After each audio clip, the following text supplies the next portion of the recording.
Clown in a cornfield. Clown in a not even clown in a corn or nothing, just clown in a cornfield. In a cornfield, as if this is a random occurrence that happens, every so often. You're driving down the street, you see clown in a cornfield. Yeah, you come across a cornfield, and who's there? Clown. A murderous clown. Of course.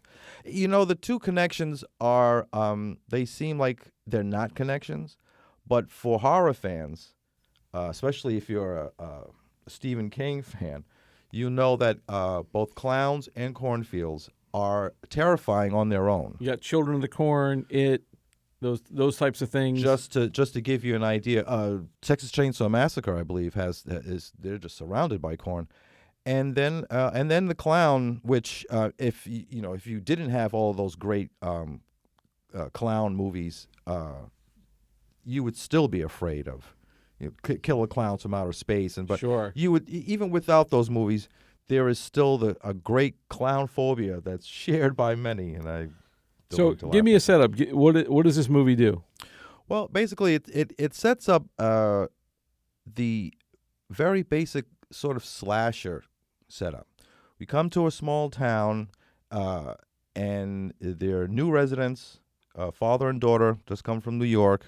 They've had their own shared trauma, and they're coming to kind of shake that off, moving to a new town that apparently the father knew nothing about, because once they get there, they have found that the town is depressed, to say the least. They're going through a type of recession, and everybody's kind of like, you could see on their faces, just kind of going through stuff. Why, other than to be murdered, why do they move there? Like, why does anybody ever move to the small town where they're in a horror movie? It's hilarious. Well, in their case, it seems as if the father wanted just to pick up and go so fast that he didn't even look at the house. They talk about it in the movie. They like, Dad, did you even bother to look online at what this? I don't think he did. But and you don't really get a whole lot as far as what happened. Why you don't get too deep into it, other than this movie ain't messing around. It's getting ready to goes right in. And here was my issue initially with it. The first half of this movie is very much a setup, kind of sets you up for who these characters are, what's going on in this town, and whatnot, and it just sort of services as a setup. There's not they try to roll out a little bit of humor, and it just doesn't seem to sort of click. You feel it's a bunch of table setting in the beginning. Yeah, very much so. So is the table setting worth it though in the second half? Like, does it set up and pay off? Absolutely. Okay. That's the thing. Stick with it. There's going to be folks who are going to go through half of this movie and go, this is kind of stale. It's kind of wilted. It's kind of like, oh, we're doing the things that all horror movies are supposed to do and set you up and all that kind of stuff. Stay with it. The first half is like drab.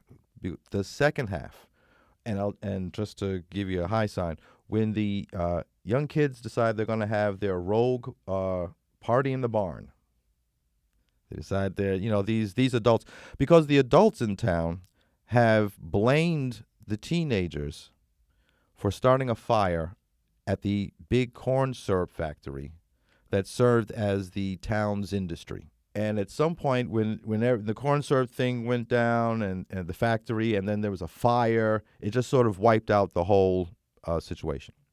Now, the corn syrup factory was very popular and very much a thing, and it was the corn syrup, and then it had a mascot. Why it had a mascot, we don't know. A corn syrup, but a corn syrup mascot would naturally be a clown, not a corn stalk, not a scarecrow. Or you're overthinking this one. No. Nothing that you would actually find in a farm. No. A farmer, maybe. No, yeah. Big straw hat. That would have. No. A clown.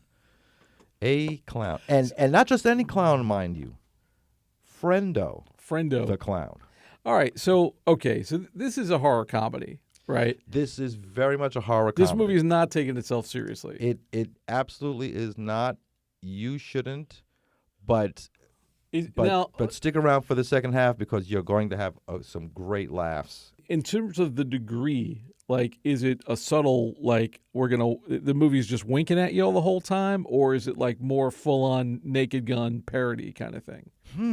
There are moments where you wonder if they wanted to just go, you know what, let's just do some like crazy parody stuff. But and they straddle the line, I think, in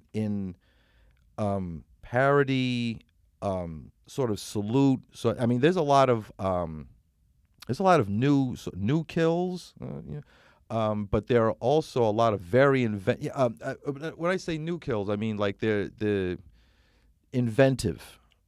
They have these inventive ways of offing people, which is terrible, but in the movie is hilarious and frankly worth the watch. That's worth the price of admission right there. Yeah.